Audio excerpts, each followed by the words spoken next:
Before starting, enable the subtitles and set the high quality for a better experience. And don't forget to subscribe and enable notifications for our latest video tutorials.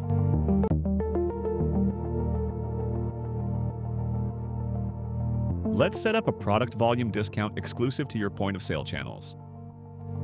To start, create a new discount and choose the type of discount you need. It's important to select Advanced Discount for this feature. Now, let's configure which channels this promotion will apply to in the Sales Channel section. Exclude the online storefront and to leave selected only the point-of-sale channel. This is the crucial step to set in order to make the discount run only on point of sales. Now you can proceed and set the discount as you want. First step, choose a title for the discount.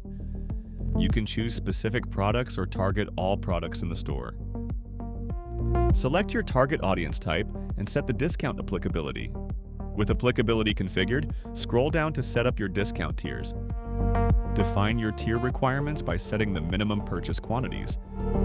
You can set a second tier and specify the exact percentage off that customers receive at this tier. When your tiers are set, choose whether this discount can be combined with other active rules. You can also set optional limits, like configuring a promotional end date. Once everything looks correct, scroll to the top and save your changes. Now let's verify that it's not active on your storefront. Activate the discount. To test our configuration, let's head over to the online storefront. Navigate to one of the products included in your specific discount rule. Add the item to the cart and begin increasing the quantity to meet the tier.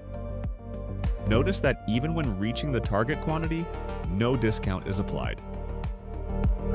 This confirms that the storefront is correctly restricted from this offer. Your point-of-sale exclusive discount is now active and working as expected. And don't forget to subscribe and enable notifications for our latest video tutorials.